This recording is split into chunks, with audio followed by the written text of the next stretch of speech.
사도신경으로 지난 고백하심으로 새벽 기도회를 시작하도록 하겠습니다. 나는 전능하신 아버지 하나님 천지의 창조주를 믿습니다. 나는 그의 유일하신 아들 우리 주 예수 그리스도를 믿습니다. 그는 성령으로 잉태되어 동정녀 마리아에게서 나시고 본디오 빌라도에게 고난을 받아 십자가에 못 박혀 죽으시고 장사된 지 사흘 만에 죽은 자 가운데서 다시 살아나셨으며 하늘에 오르시어 전능하신 아버지 하나님 우편에 앉아 계시다가 거기로부터 살아있는 자와 죽은 자를 심판하러 오십니다. 나는 성령을 믿으며 거룩한 공교회와 성도의 교제와 죄를 용서받는 것과 몸의 부활과 영생을 믿습니다. 아멘. 찬송가 272장 함께 찬양하겠습니다. 찬송가 272장입니다. 찬송가 272장.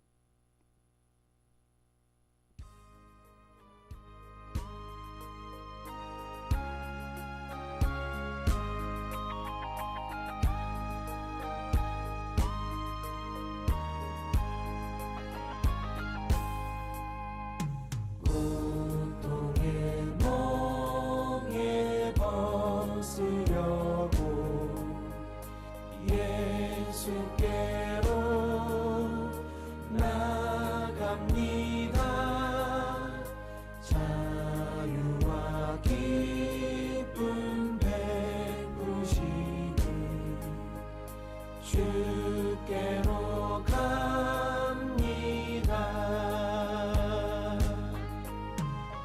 병든 내 몸이 튼튼하고 빈궁한 삶이 구해지며 죄악을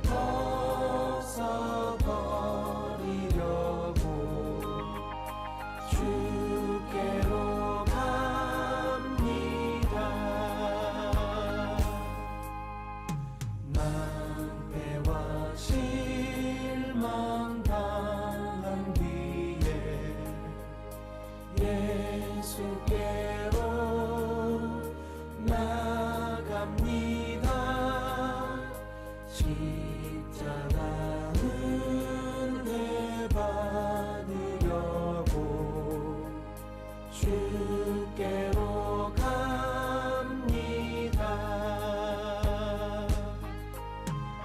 슬프던 마음 위로받고 이 세계 풍파 장장하며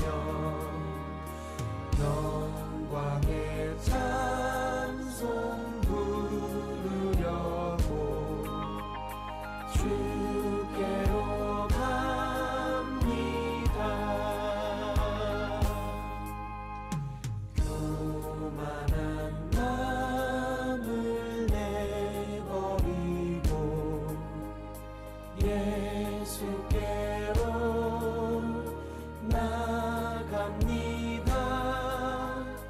복되신 말씀 따르려고 주께로 갑니다.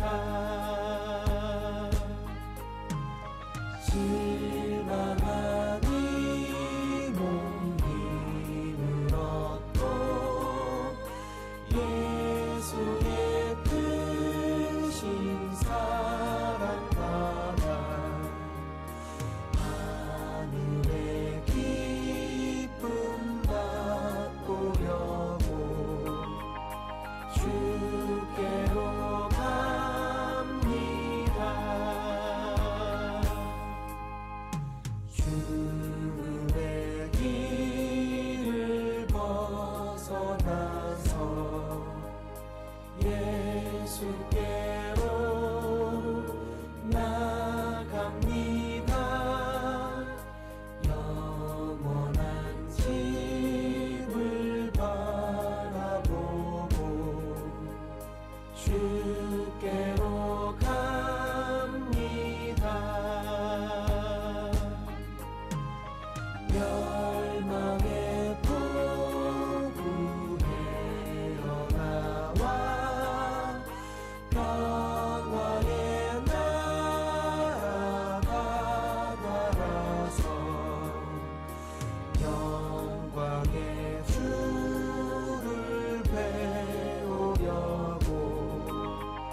주께로 갑니다. 아멘. 함께 보실 하나님 말씀은 민수기 17장의 말씀 보겠습니다. 민수기 17장 1절에서 마지막 13절까지의 말씀입니다. 민수기 17장 1절에서 13절까지의 말씀 한 절씩 교독으로 말씀 받들어 읽겠습니다. 여호와께서 모세에게 말씀하여 이르시되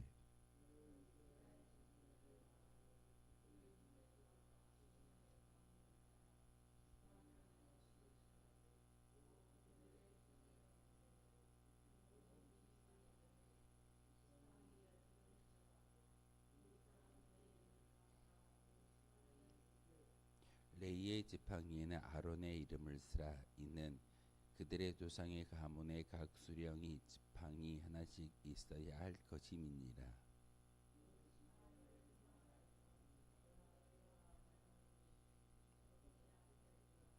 내가 택한 자의 지팡이에는 싹이 나리니 이것으로 이스라엘 자손이 너희에 대하여 원망하는 말을 내 앞에서 그치게 하리라.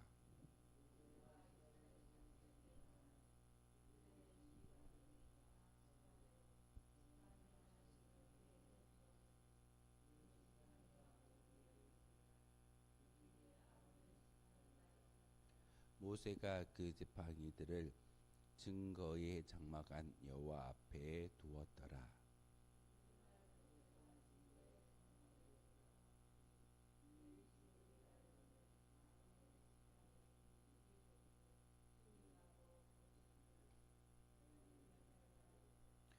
모세가 그 지팡이 전부를 여호와 앞에서 이스라엘 자손 모든 자손에게로 가져오매 그들이 보고 각각 자기 지팡이를 집어 들더라.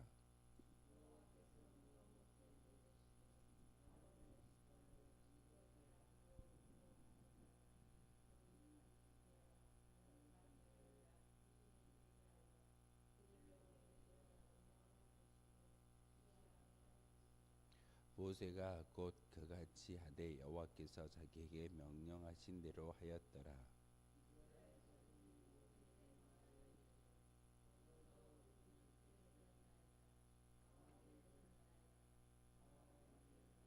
함께 읽겠습니다. 가까이 나아가는 자 곧 여호와의 성막에 가까이 나아간 자마다 다 죽사오니 우리가 다 망하여야 하리이까. 아멘. 민수기 16장의 말씀을 통해서 고라 자손의 반역에 대한 이야기를 우리에게 들려주었습니다. 고라 일당의 반역 사건을 통해 인간의 불의한 교만과 욕망이 얼마나 부지없고 위험한 것인가를 민수기 16장을 통해서 우리에게 가르쳐주고 있습니다. 인간은 하나님 앞에서 항상 교만하고 어찌 보면은 우리의 눈에 보이지 않는 하나님 앞에 대항하는 것이 우리 연약한 인간의 본성이라고 말할 수 있습니다. 하나님께서 창조하신 아담도 마음 가운데 하나님같이 되고자 하는 그런 교만이 싹트자 하나님과 약속했던 그 동산 중앙에 있는 나무 열매를 다 먹게 되어집니다. 이유는 아내가 주었고 뱀이 유혹했기 때문에 그 열매를 먹었다라고 변명하고 있지만 분명한 것은 그 뱀의 유혹에 하나님과 같이 될 수 있다라는 말 때문에 그 모든 것이 죄악이 시작된 것을 볼 수가 있습니다. 민수기 16장을 통해서도 고라 자손이 왜 반역을 일으키고 있던가요? 모세 당신만이 아론 당신만이 우리의 선지자입니까? 우리도 하나님과 대면하여 하나님의 음성을 듣고 그 음성을 많은 민족들에게 이야기할 수 있는 그러한 거룩한 사람들입니다 라고 반역을 시작하게 됩니다. 교회 안에 많은 성도들도 마찬가지일 겁니다. 하나님의 통치의 원리는 하나님의 질서를 지키고 거룩한 하나님의 영광을 드높이고자 이 공동체를 만들어 두신 것이지 모두 다 똑같은 하나님의 사명자로서 하나님의 일꾼으로서 단지 자기를 자랑하는 그런 모습이 아니라 철저하게 헌신하고 순종하는 모습을 통해서 이 믿음의 공동체를 지켜나가야 된다라고 말씀을 드렸습니다.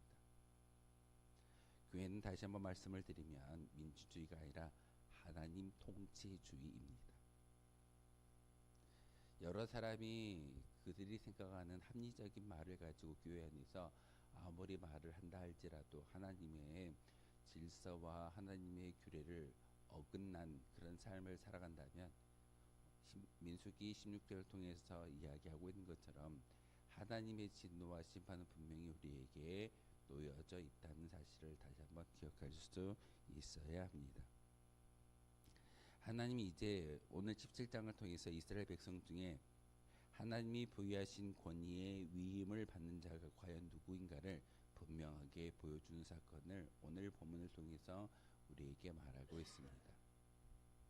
12개의 지파 대표하는 지휘관들이 지팡이를 가지다가 하나님의 성막 앞에 하룻밤을 묵게 놔두게 됩니다. 지팡이라고 이야기하는 것은 우리가 도무지 희망을 품을 수 없는 그런 물건입니다. 지팡이는 뿌리가 없고 또한 어떤 생수의 강물을 빨아들일 수 있는 싹이 날 수 없는 그런 어떤 물건임에도 불구하고 하나님께서는 각 지파의 지휘관들에게 자기의 이름을 써서 성막 앞에 그 지팡이를 두라라고 말씀하고 있습니다. 하나님의 특별한 권능으로 말미암아 그 지팡이에게 싹이 나게 하고 오늘 본문을 통해서 우리에게 보여주는 것처럼 아론의 지팡이에서 싹이 나고 살구 열매가 맺었다라는 그런 말씀을 우리에게 보여주고 있습니다.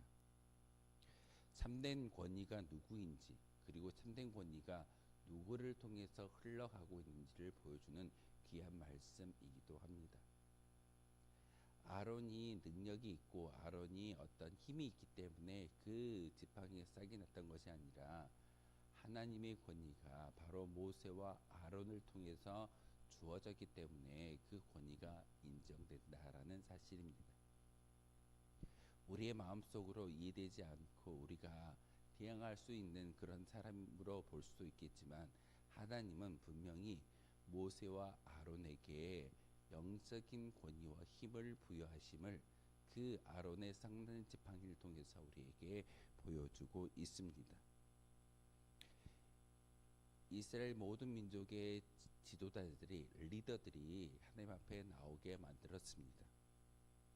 하나님은 지팡이에 각 족장의 이름을 쓰게 하였고 여기서 이름은 곧 그 사람의 전 인격을 나타내는 것입니다. 결국 지팡이에는 각 족장을 대신하고 대표하는 기물이라고 이야기할 수 있습니다. 그리고 하나님은 이름이 새겨진 지팡이의 증거계 앞에 두게 하셨는데 증거계는 곧 하나님의 거룩한 임재를 상징하는 성물이기도 합니다. 그 성물 앞에 자기의 지팡이를 놓았다라는 것은 하나님의 영적인 권위가 바로 어디에 있는지를 보여주기 위한 하나님의 명령입니다. 그리고 사람의 방법이 아니라 하나님의 방법으로 분명한 권위를 보여주고 있는 것이 오늘 민수기 17장의 말씀이기도 합니다.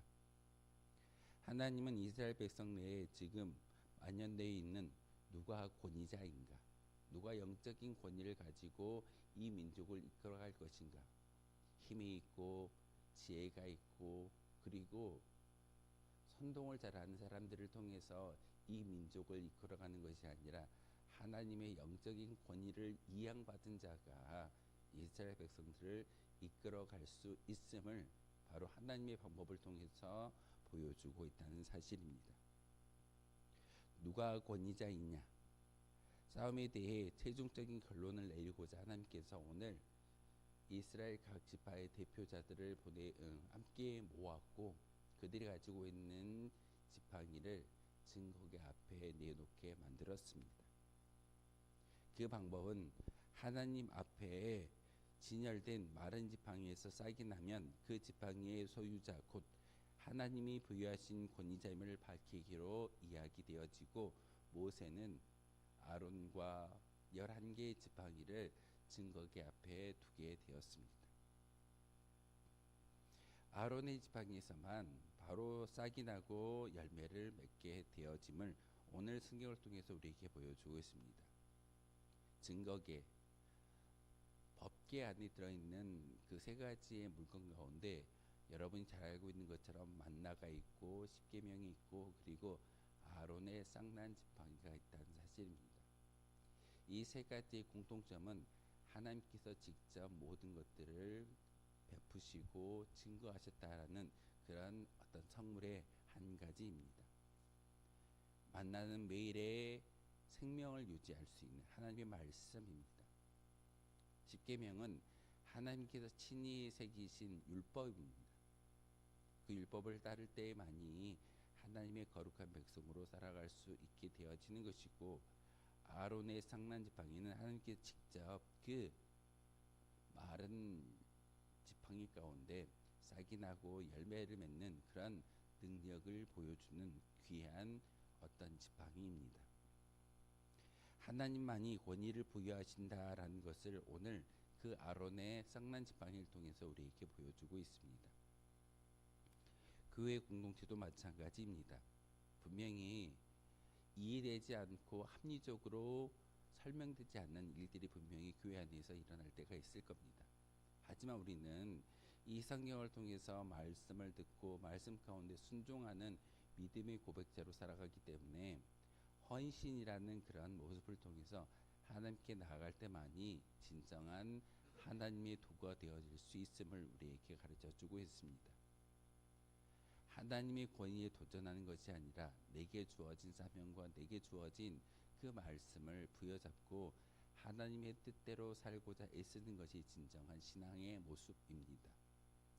누가 높아지고 누가 힘이 있고 누구의 말이 더 큰 능력을 바라는 것이 그것이 중요한 것이 아니라 바로 내게 주어진 말씀을 통해서 하나님을 인정하고 하나님을 느낄 수 있는 것이 진정한 신앙의 모습인 것을 우리에게 보여주고 있습니다. 오늘 그 지팡이들을 모아서 증거계 앞에 놓았던 것은 바로 자신들의 한계를 확인하라는 하나님의 명령이기도 합니다. 지팡이를 놓았을 때 그곳에서 싹이 난다라는 것은 사람의 생각으로는 도무지 이해할 수 없는 일입니다. 그런데 그렇게 이해할 수 없는 일이 아론의 지팡이를 통해서는 싹이 나고 열매가 맺어지는 것을 12지파 가운데 11지파가 바로 그것을 바라보고 그것을 보았습니다. 하나님은 아론의 지팡이에만 싹이 나고 꽃이 피고 열매를 맺게 하심으로써 아론의 권위가 신성한 하나님의 권위가 그 가운데 주어졌음을 분명하게 보여주고 있습니다. 그리하여 모든 이스라엘로 하여금 자신들의 한계를 분명하게 확인시켜주는 귀한 사건이 오늘 민수기 17장의 말씀입니다. 이처럼 인간은 스스로는 자기 자신을 분명히 알 수 있다라고 이야기하지만 오직 하나님 앞에 나아갈 때는 자신의 참된 모습을 발견할 수밖에 없다는 사실입니다. 세상에서는 어떤 위치를 가지고 권위를 가지고 힘있게 나아갈 수 있지만 교회 앞에 말씀 앞에 그리고 저 십자가 앞에 우리가 납작이 엎드려지는 그 순간 우리 인간의 본인의 모습을 다시 한번 발견할 수 있게 되어집니다. 오늘 말씀을 통해서 고라 자손의 그 반역의 사건을 어제 우리가 함께 읽었던 것은 우리의 연약한 모습을 다시 한번 철저하게 내려놓고 하나님의 권위에 순종하는 믿음의 모습이 바로 헌신의 시작인 것을 우리에게 보여주고 있습니다. 우리는 헌신하라고 이야기하면 또한 우리에게 헌신에 대한 말씀을 증거하면 종종 내가 왜 해야 되는지 내가 할 수 있는 일은 이겁니다라고 스스로가 자기의 일을 판단하고 나아가는 것이 우리의 모습일 때가 있습니다. 하지만 하나님은 그렇게 말하지 않습니다. 절대 순종과 절대 복종을 요구하고 하나님 말씀에 온전히 귀를 기울이는 것이 우리의 신앙의 모습인 것을 철저하게 이스라엘 백성들의 역사를 통해서 우리에게 가르쳐 주고 있습니다. 그러면서 그 많은 그 이스라엘 리더들이 나와서 아론의 상난 지팡이를 보면서 어떻게 하던가요? 자복하며 회개합니다. 하나님이 그 영적인 권위를 우리가 보았습니다. 그런데 우리가 죄를 지었기 때문에 모두 다 망하겠습니까? 모두 다 죽겠습니까? 하나님, 저희를 용서하여 주십시오라고 나아가는 것이 오늘 민족의 대표자들이 했던 일들입니다. 우리도 마찬가지입니다. 이 성전에 올라올 때마다, 그리고 저 십자가 앞에 납작이 엎드려질 때마다 우리의 연약함을 다시 한번 토로하고 기도하는 것이 우리의 모습이어야 합니다. 어리석고 악한 이스라엘 백성들, 하나님은 초월적인 간섭으로 고라 일당의 반역 사건이 최종 해결되고 또 아론의 권위의 신성성을 확인한 후에 이스라엘 백성은 편안히 자기 생활로 돌아가지 못하고 있음을 우리에게 보여주고 있습니다. 여전히 아픔은 상처를 남기게 마련입니다. 고라 자손의 반역을 통해서 상처를 남았던 그 모든 이스라엘 백성들 가운데 죄로 말미암아 죽을 수밖에 없는, 그리고 죄를 짓게 되면 하나님의 심판이 분명히 있다라는 것을 경험했던 이스라엘 사람들이 어떤 생각을 하고 있을까요? 하나님이 우리도 동일하게 진노하실 거야, 책망하실 거야. 그런데 하나님의 영적인 권위에 순종하는 그 순간, 납작이 엎드려지고 기도하는 그 순간 하나님께서 긍휼을 베푸시고 그들의 인도하심을 보여주는 귀한 사건이 오늘 본문의 말씀이기도 합니다. 이스라엘 백성들은 하나님의 뜻이 명확히 드러나고 자신들의 한계를 깨닫는 후에 마음의 평정을 얻는 것이 아니라 오히려 이제 자신이 하나님이 정하신 엄한 법과 질서 때문에 죽게 되었다라고 자복하며 회개하는 것이 그들의 모습입니다. 하나님은 공의의 하나님이십니다. 분명히 우리의 사고와 우리의 어떤 생각으로 하나님을 재단하는 것이 아니라 하나님의 사고와 하나님의 철저한 엄한 법에 의해서 규정되어지는 것이 우리의 인생이어야 합니다. 오늘 말씀을 통해서 우리에게 이야기하고 있는 것은 하나님께 대한 그릇된 신앙관의 모습을 다시 한번 고치라는 하나님의 엄중한 메시지입니다. 교회 안에 모든 사람들에게 평안을 이야기하고 평등을 이야기합니다. 교회가 평등할까요? 교회 안에 들어오면 모든 사람들이 평안해질까요? 아닙니다. 사르밧 가부를 여러분 생각해 보십시오. 하루 먹고 사는 것이 힘든 그런 과부에게 선지자가 와서 내가 하루 먹어야 될 그 양식을 내게 떡으로 만들어서 갖다 주라고 이야기할 때 그 과부가 어떤 생각을 했겠습니까? 이것을 떡을 만들어서 내 자녀와 내가 하루 먹고 죽어야 되겠다라고 생각했는데 이해되지 않는 그런 명령에 순종했을 때 사르밧 가부가 축복을 받았던 것을 볼 수가 있습니다. 말씀이 그렇습니다. 하나님의 원리가 그렇습니다. 우리의 사고를 철저하게 내려놓고 하나님의 말씀에 순종할 때 하나님은 귀한 축복을 우리에게 부어주신다라는 사실입니다. 고라 자손이 왜 진멸당하고 어려움을 당하던가요? 영적인 교만과 하나님의 영적인 권위에 도전하는 그 순간 바로 그 하나님의 진노와 책망이 그들 가운데 주어졌다는 사실입니다. 그래서 하나님은 이스라엘 백성들은 이제 자신들이 성막에 나아갈 수 없다라고 두려워하며 탄식하고 있을 때 하나님은 다시금 아론을 통해서 모세를 통해서 그 증거궤 앞에 나아올 수 있는 기회를 다시 허락해 주시는 긍휼과 자비를 우리에게 보여주고 있습니다. 하나님은 그릇된 신앙에서 탈피하기 위해서는 무엇보다 하나님 앞에 무릎 꿇어 기도하며 하나님께 나아가야 되는 거룩한 존재임을 우리에게 보여주고 있습니다. 오늘날 많은 교회들 가운데 분쟁과 분열이 일어나는 가장 큰 큰 이유는 바로 이 영적인 하나님의 권위에 도전하는 사람들이 성도들이 많이 생겨났기 때문에 교회가 어려움을 당하고 힘듦을 보게 되어집니다. 하나님은 분명하게 다시금 우리에게 말씀하십니다. 교회는 민주주의가 아니라 다수결의 원칙이 성립되는 곳이 아니라 하나님의 통치의 원리와 주의가 성립되는 곳이 바로 교회 공동체임을 우리에게 말하고 있습니다. 그러기에 하나님의 말씀을 열어 진리를 발견할 수 있을 때 진정한 신앙인의 모습으로 하나님의 축복을 받을 수 있다는 사실입니다. 우리 교회가 1월 첫 주가 되면은 대신방을 통해서 말씀을 가지고 한 해를 살아가고자 애씁니다. 참 신앙적인 모습입니다. 말씀의 근거에서 나의 삶을 되돌아보는 것, 말씀을 기초해서 한 해를 살아가고자 애쓰는 것, 바로 신앙인의 참된 모습의 어떤 시작점이 바로 우리의 모습일 줄 압니다. 다른 것을 내세우지 마십시오. 하나님의 말씀을 내세우고 하나님의 영적인 권위에 순복할 때 하나님이 준비하시는 축복이 우리 가운데 임하여질 줄 믿습니다. 진정한 권위는 자기 자신이 주장하거나 스스로 세우는 것이 아니라 참된 권위는 바로 모든 권위의 근원이신 하나님으로부터 오며 하나님만이 주관하신다라는 사실을 우리가 인정할 수 있어야 합니다. 내가 힘이 있고 내가 어떤 권력이 있고 나의 경험적 지식이 많기 때문에 하나님의 권위에 도전하는 것은 사실 고라 자손이 실패했던 영적인 거만의 모습일 수도 있습니다.